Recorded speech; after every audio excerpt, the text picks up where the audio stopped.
an Herrn Kollegen Piccola für 1 Minute.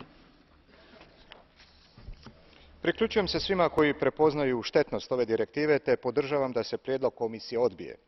Zbog velike raznolikosti kao i prirodnih i kulturnih značajki biljni reprodukcijski materijal regulira čak 12 direktiva osiguravajući postojećoj legislativi prilagođenost svim njegovim posebnostima. Usvajanje direktive dovelo bi do ozbiljnog rizika da se ne ispune potrebe potrošača ni očekivanja nadležnih tijela. Dapače, ona ugrožava nastojanja o očuvanju genetičke raznolikosti.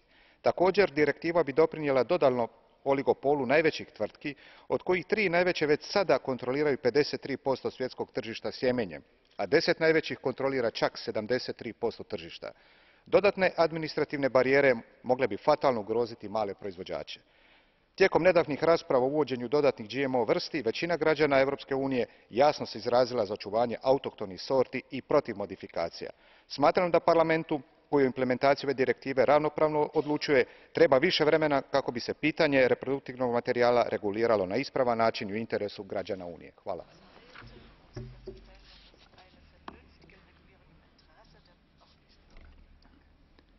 Vielen Dank, Herr Kollege Piccola. Es folgt Herr Kollege Turmes für 1 Minute. Bereits mehr als 7000 Bürger in Luxemburg haben an Sie geschrieben und fordern dasselbe wie die Parlamentarier. Diese Richtlinie oder dieses Reglement muss zurückgezogen werden. Warum?